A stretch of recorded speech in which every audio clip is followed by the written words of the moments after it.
काफ़ी ज़्यादा नए स्मार्टफोन मार्केट में आ चुके हैं और इन स्मार्टफोन की जो प्राइसेस हैं वो भी कम होना स्टार्ट हो चुकी हैं। और ये स्मार्टफोन आपको ओप्पो, वीवो, रियलमी, इन्फिनिक्स और टेक्नो कंपनी की जानब से देखने को मिलते हैं और कुछ स्मार्टफोन स्पार्क्स और एयरटेल कंपनी के भी हैं। तो आज की इस वीडियो में इन तमाम न्यू स्मार्टफोन की जो प्राइसेस कम हुई हैं वही मैं आप लोगों के साथ डिस्कस करने वाला हूँ। और कौन सा स्मार्टफोन कीमत कम होने के बाद आपके लिए वेल फॉर मनी है, और सेकंड नंबर पर वो स्मार्टफोन जिनको आपने बिल्कुल भी कंसीडर नहीं करना कीमतें कम होने के बाद भी, क्योंकि उन स्मार्टफोन की जो स्पेक्स हैं वो आपको प्राइस रेंज के हिसाब से बिल्कुल भी अच्छी देखने को नहीं मिलती। तो काफी ज्यादा दोस्त कमेंट्स भी करते हैं कि आप पेड प्रमोशन कर रहे हैं किसी ब्रांड के स्मार्टफोन का, तो ऐसा बिल्कुल भी नहीं है। जो स्मार्टफोन प्राइस रेंज के हिसाब से अच्छा होगा वही आपको रिकमेंड किया जाएगा, चाहे स्मार्टफोन की कीमत जितनी भी कम हुई हो। अगर वो स्मार्टफोन अच्छा नहीं है तो हम उसको आपको बिल्कुल भी रिकमेंड नहीं करेंगे। और इनमें से काफी ज्यादा ऐसे स्मार्टफोन भी हैं जो कि आपके फेवरेट यूट्यूबर ने यूट्यूब के ऊपर पैसे खाने के बाद आप लोगों को रिकमेंड कर दिए हैं। बाय द वे, आज की इस वीडियो को कंप्लीट वॉच करने के बाद आपके तमाम डाउट्स क्लियर होने वाले हैं। अस्सलाम वालेकुम एवरीवन, कैसे हैं सब लोग। मेरा नाम है मलिक अमजद, आप देख रहे हैं हमारा Facebook and YouTube channel technical best. दोस्तों, जैसा कि आप इंट्रो में जान चुके हैं, आज के वीडियो में हम क्या बात करने वाले हैं, लेकिन वीडियो में आगे बढ़ने से पहले वीडियो को लाइक एंड शेयर जरूर कीजिएगा, क्योंकि आपका एक लाइक हमें बहुत ज्यादा मोटिवेट करता है और हम आपके लिए मजीद अच्छी अच्छी वीडियोस बनाकर लाते हैं। और चैनल पर पहली बार आए, चैनल को भी सब्सक्राइब कर लें ताकि हर नई आने वाली वीडियो के अपडेट सबसे पहले आप लोगों तक पहुंच जाए मैं जैसी वीडियो अपलोड करता हूँ। तो ज्यादा टाइम वेस्ट नहीं करते, वीडियो शुरू कर लेते हैं। तो सबसे पहले बात करेंगे रियलमी कंपनी की। रियलमी कंपनी की जानब से आपको दो नए स्मार्टफोन देखने को मिलते हैं। पहले नंबर पर आता है रियलमी 14 5G। ये स्मार्टफोन आपको 12GB रैम और 512GB रोम के साथ देखने को मिलता है और इस वेरिएंट की जो लॉन्चिंग प्राइस थी वो 1 लाख रुपए थी, लेकिन 13,000 रुपए का डिस्काउंट के बाद इस स्मार्टफोन की जो न्यू कीमत है वो 87,000 यानी कि 87,000 रुपए। और इस रेंज के अंदर इस स्मार्टफोन की कैमरा परफॉर्मेंस को इतना ज्यादा इंप्रूव नहीं किया गया। कैमरा परफॉर्मेंस आपको इस स्मार्टफोन में अच्छी देखने को नहीं मिलती।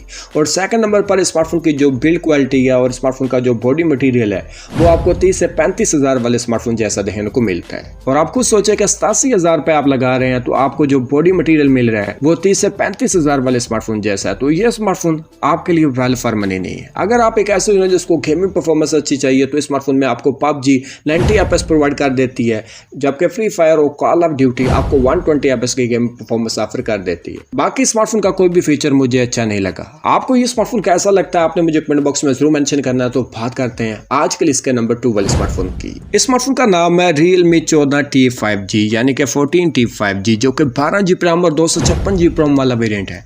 और इस वेरिएंट की जो लॉन्चिंग प्राइस थी वो 80,000 रुपए थी, लेकिन 9,000 रुपए के डिस्काउंट के बाद स्मार्टफोन की जो न्यू कीमत है वो है 71,000 यानी कि 71,000 रुपए। स्मार्टफोन का जो बॉडी मटेरियल है वो भी आपको 30 से 35,000 वाले स्मार्टफोन जैसा देखने को मिलता है।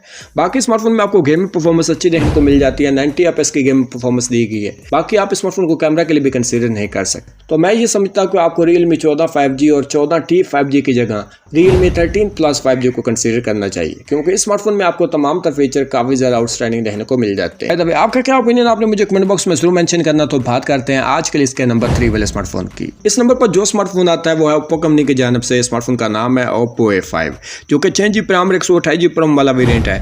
और इस वेरिएंट की जो लॉन्चिंग प्राइस है वो है 40,000 रुपए। 2,000 रुपए के डिस्काउंट के बाद स्मार्टफोन की जो न्यू कीमत है वो है 38,000। और इस रेंज के अंदर यह स्मार्टफोन आपको पूरे किस्म का डिस्प्ले ऑफर करता है और ना ही आपको स्मार्टफोन में कैमरा परफॉर्मेंस अच्छी देखने को मिलती है। लेकिन स्मार्टफोन का मेन हाईलाइट फीचर स्मार्टफोन की बैटरी है, जो कि 6000 mAh की है। साथ में आपको 45 वाट का फास्ट चार्जर देखने को मिल जाता है। अगर आपने बड़ी बैटरी और फास्ट चार्जर के लिए स्मार्टफोन बाय करना है तो इससे कम प्राइस के अंदर आपको 6300 mAh की बड़ी बैटरी देखने को मिल जाती है 45 वाट के फास्ट चार्जर के साथ। और स्मार्टफोन का नाम है रियलमी C71 और ये स्मार्टफोन आपको तकरीबन 32 से 33,000 रुपए के रेंज के अंदर देखने को मिल जाता है। तो मैं आपको ये रिकमेंड करूंगा कि आपको बड़ी बैटरी के लिए और फास्ट चार्जर के लिए रियलमी C71 को बाय करना चाहिए। और ओप्पो A5 टोटली जो है वो वेस्ट ऑफ मनी स्मार्टफोन है, आपने स्मार्टफोन को बिल्कुल भी कंसीडर नहीं करना। तो बात करते हैं आज के लिस्ट के नंबर 4 वाले स्मार्टफोन की। इस स्मार्टफोन का नाम है ओप्पो रेनो 14F 5G, जो कि 8GB रैम 256GB रोम वाला वेरिएंट है। और इस वेरिएंट की जो लॉन्चिंग प्राइस थी वो 1 लाख रुपए थी, लेकिन 8,000 रुपए के डिस्काउंट के बाद इस स्मार्टफोन की जो न्यू कीमत है वो है 92,000 यानी कि 92,000 रुपए।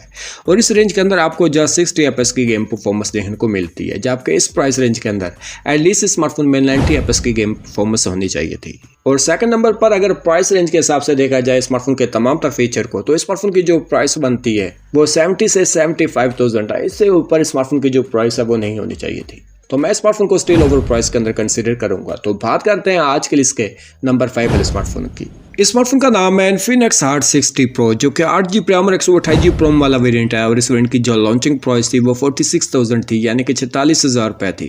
3,000 रुपये का डिस्काउंट के बाद इस स्मार्टफोन की जो न्यू कीमत है वो है 43,000, यानी कि 43,000 रुपये। और इस रेंज के अंदर आपको 60 FPS की गेम परफॉर्मेंस देखने को मिल जाती है। डिस्प्ले काफ़ी ज़्यादा आउटस्टैंडिंग है। कैमरा परफॉर्मेंस आपको गुजारे वाले देखने को मिलती है।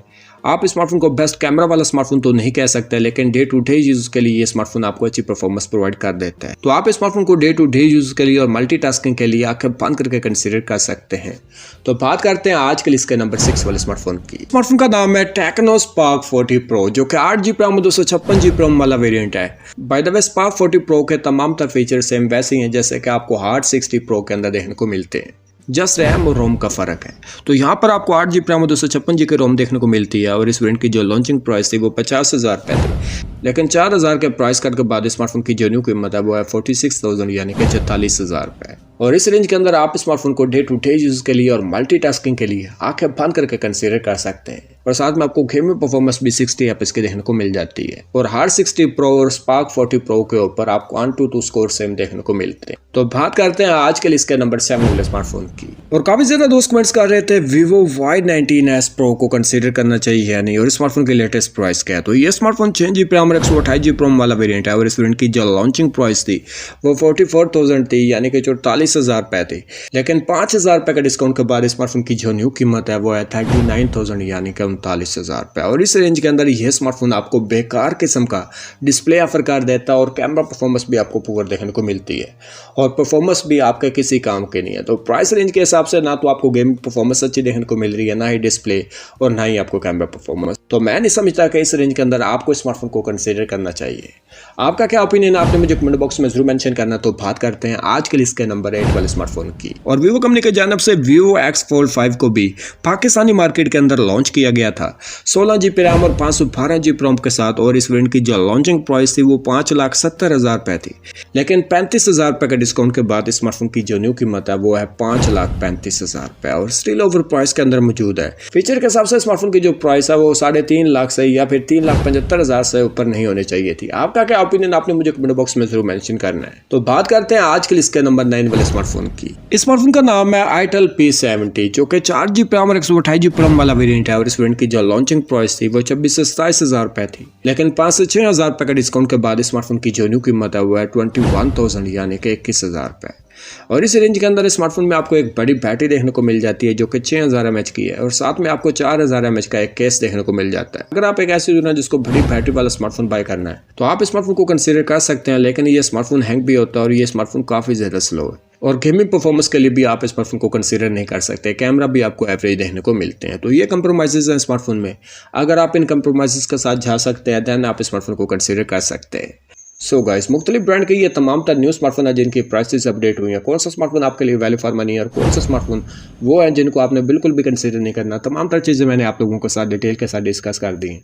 बाय द वे, आपको ये वीडियो कैसी लगी आपने मुझे कमेंट बॉक्स में जरूर मेंशन करना। अगर आप किसी स्मार्टफोन का कंपैरिजन करना चाहते हैं तो आप कमेंट बॉक्स में मेंशन करें, उन स्मार्टफोन के ऊपर आपको एक कंपैरिजन की वीडियो मिल जाएगी। और आज की वीडियो यहीं पर एंड होती है। मिलते हैं नेक्स्ट वीडियो में, तब तक मुझे दीजिए इजाज़त। अल्लाह हाफिज़।